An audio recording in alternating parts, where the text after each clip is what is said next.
अब विशेष जो दीक्षा प्राप्त करने वाले भी बैठे हैं उनकी भी तत्रादो, आप सभी भी, और जो विशेष दीक्षा लेने वाले तत्रादो गुरु प्रार्थयेत साम अथास्मानम सिद्धाश्रम समस्त ऋषि मुनिय ताम पूर्वत्वम पूर्णता निमित्तम स गुरु प्रार्थयेत अथास्मान् गुरुर्वैस्ताम पूर्वतमेव सिंधुम अथास्मान पूर्वै सचिन्त्यम सचिन्त्यम गुरुर्वै प्रणम्यम सदा रूप नित्यम मदे पूर्व नित्यम हृदयम स नित्यम दिव्यो मदान पूर्व मदेव रूपम तुभ्यो सचिन्त्यम मदवै वदन्तु ज्ञानो मतां पूर्णमदैव सिन्धुम गुरुर्वै प्रणम्यम सदा देव सिन्धुम अथोहम अताहम वदन्तं वदान्तं सदैवं सचिन्त्यं सनित्यं सदैवम् अहो पूर्वरूपम ऋषियो मुनिभ्यो सिद्धासनोयम गुरुवै प्रणमामि ताम गुरुवै प्रणम्यं सा साष्टांग दंडवत सहितेन प्राणम्य ताम पूर्वां विशेष दीक्षायां प्रारभते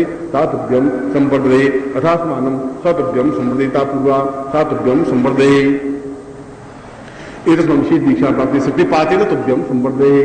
विशेष दीक्षा का मतलब है कि मैं शक्तिपात के माध्यम से विशेष दीक्षा दूं। अभी आप सीधे बैठ जाएंगे और ये हाथ है, ये अंगूठा है, ये तीसरी उंगली है, इस उंगली की जड़ में ये अंगूठा रख करके थोड़ी उंगलियां मोड़ देंगे। ये मुद्रा होनी चाहिए आपकी, और ऐसा इसी प्रकार इधर भी ऐसा, और ये नाड़ियां इस घुटने के ऊपर रहनी चाहिए। इस प्रकार से आप बैठ रहे हैं।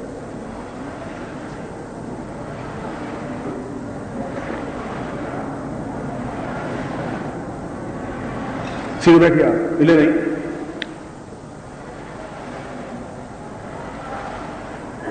निष्कंप भावेंद्र, निष्कंप का मतलब है कि सांप भी आपके ऊपर चढ़े तो आप हिले नहीं कर सकते, और आंखें बिल्कुल खुली हो और आंख झपके नहीं। आप उतना ही शक्तिपात प्राप्त कर सकेंगे जब तक आंख नहीं झपकेगी।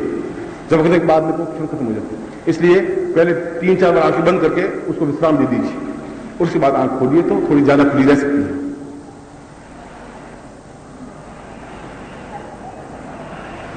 अब सीधे बैठ जाएं। अब नहीं, शक्तिपात का मतलब ये नहीं है कि आप वहां दिखाई नहीं देता मेरी आंखें, इससे कोई मतलब नहीं है। शक्ति का मतलब ये शक्ति प्रवाहित हो रही है, आप उसको एक्सेप्ट कर सकें, बस इतनी सी बात है। शक्ति तो सूर्य की शक्ति प्राप्त हो ही रही है, आप जितनी एक्सेप्ट कर सकें। चंद्रमा की शक्ति भी प्राप्त हो ही रही है, तो आप कितनी ग्रहण संवेदनशीलता आपके शरीर में उस पर डिपेंड है। और संवेदनशीलता आंखों के माध्यम से और हथेली के माध्यम से प्राप्त होती है।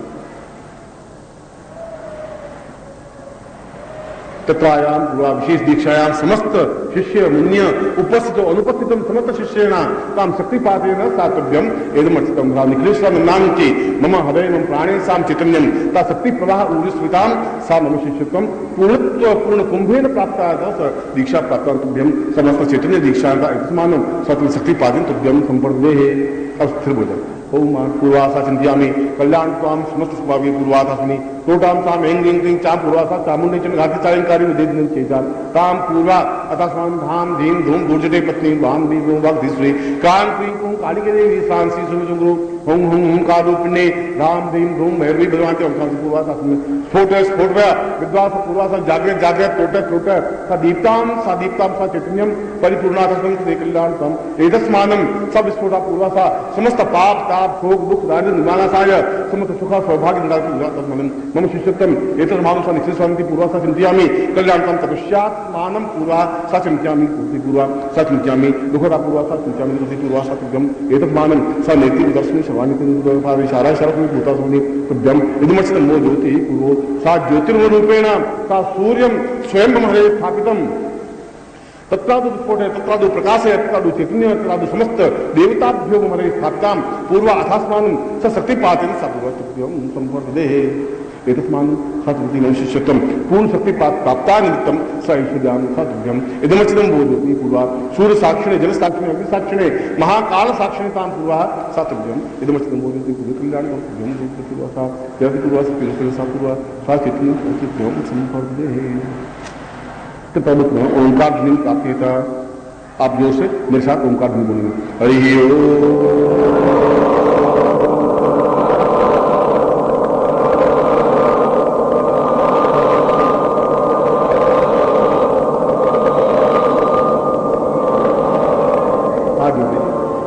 अन्याम पूज्याम गुरुत्व रूपेण साम दया तथा पूर्वासी कृपा पूर्वकेण सा समस्त दीक्षायां प्रारभ्यते सा विनयपूर्वकम मम शिष्यत्वम मम देह प्राण मम चक्षु मम नेत्र मम समस्त शरीरेभ्यो ताम चरणे समर्पयामि ताम आज्ञां परिपालय ताम चित्ते मम चित्ते तुम देह मम देह तुम प्राण मम प्राण समस्त शरीरेभ्यो ताम आज्ञां मम शक्ति रूपेण आप समति पूर्वा गुरु ममरे स्थापितम ता पूर्वा सिद्धभवतु में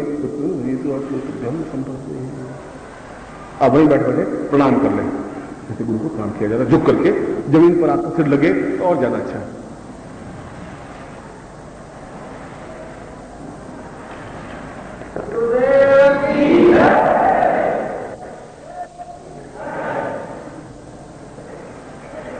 अब आप मैं निम्न आपको कार्यक्रम समझा देगा, इसलिए आप चरण छूने के लिए उठेंगे नहीं, अपनी जगह हिलेंगे नहीं, निष्कंप भाव से बैठे रहेंगे। जब मौका आएगा जब आप चरण छुएंगे, मैं तो चाहता हूं आपके खुद के चरण इतने महान हो जाएं कि लोग छुएं। मेरे चरण छूने से तो मतलब नहीं।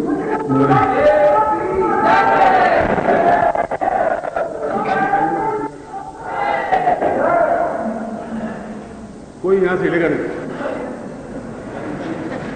मैं आपसे घबराता बहुत।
जिनकी बनियान पहने हुए बनियान खोल दीजिए, दुपट्टा नहीं है दुपट्टा ला करके ओढ़िए आप, उसके बाद बैठिए। इस तरीके से नहीं बैठा जा सकता, ये गलत तरीका है तुम्हारा।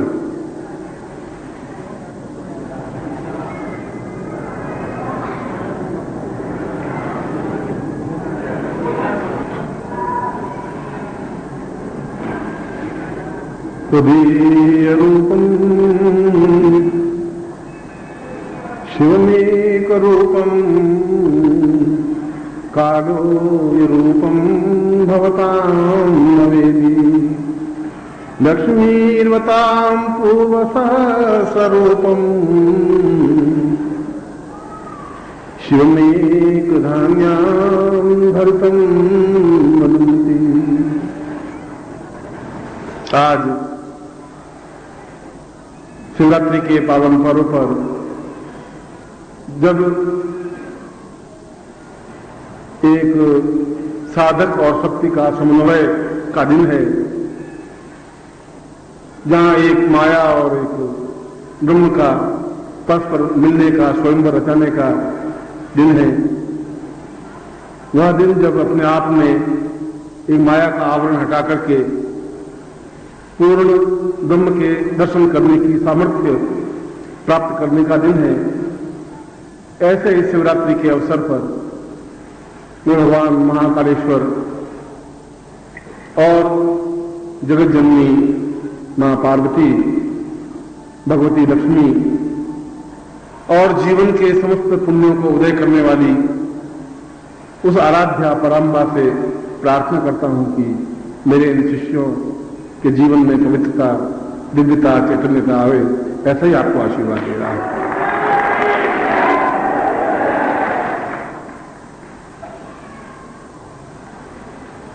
इस सूत्र के इस श्लोक में दो तीन बातें ध्यान रखने की हैं, क्योंकि यह समय प्रवचन का नहीं है। केवल आप जो आगे क्रियान्विति करने जा रहे हैं, क्रिया करने जा रहे हैं, मैं उसको थोड़ा सा आपको समझा देना चाहता हूं। हम उस पारदेश्वर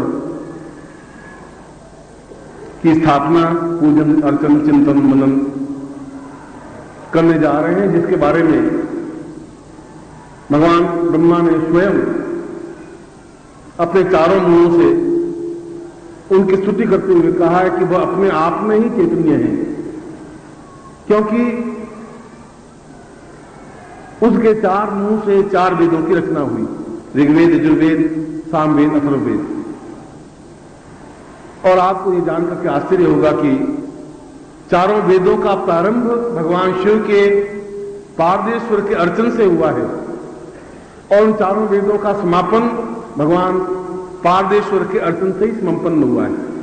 यह एक विचित्र सत्य है, तथ्य है कि अगर हम यजुर्वेद को प्रारंभ करें, इखेत वोर जेत्वाम वायो सदेव संहिता, तो उन्होंने सबसे पहले इस बात की स्तुति की है कि मैं जो समस्त संसार का वीर्य है, ब्रह्म है, चैतन्यता है, उज्ज्वलता है, प्रखरता है, प्रकाश है, उस प्रकाश को समग्र भूत से पूंजीभूत करके जिस पिंड की रचना हुई है वह अपने आप में पारदेश्वर है।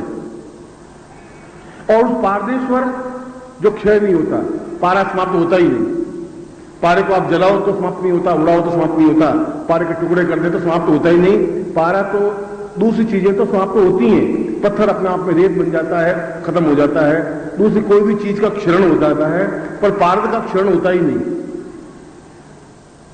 और फिर उसको पूंजीभूत करके, पुष्टिभूत करके एक रस की उत्पत्ति करना, वो अपने आप में ही पवित्र है, वो अपने आप में ही चैतन्य है, वो अपने आप में ही दिव्य है, क्योंकि चारों वेदों का प्रारंभ, चारों वेदों का सार, चारों वेदों का पूंजीभूत स्वरूप अपने आप में पारदेश्वर है। और उन्होंने उस पारदेश्वर में ऐसी कोई स्तुति नहीं की कि वो भगवान शिव है। उन्होंने कहा कि वह जिसके घर में स्थापित है वो अपने आप में ही पूर्ण प्राप्त है, क्योंकि माया और ब्रह्म का पूर्ण समन्वय है। व्यक्ति के जीवन में दो चीजें रह सकती है, माया रह सकती है, ब्रह्म रह सकता है, या दोनों का समागम रह सकता है। जब आप ध्यानस्थ हो तब आपको ब्रह्म के दर्शन हो, और फिर आप गृहस्थ हो जाएं तो फिर आपके सामने शोक, दुख, पत्नी, पुत्र, बंधु, बांधव, नौकर, चाकर, ये सब कुछ होगा। ये माया का आवरण है, मगर हम माया के आवरण को भेद नहीं पाते, तोड़ नहीं पाते, हम माया में लिप्त हो जाते हैं। और माया अपने आप में एक वैश्या की तरह होती है जो मन को और मस्तिष्क को भ्रमित कर देती है। वो एक बुद्धि है जो मस्तिष्क को सत्यानाश कर देती है, वो ब्रह्म तक पहुंच नहीं देती।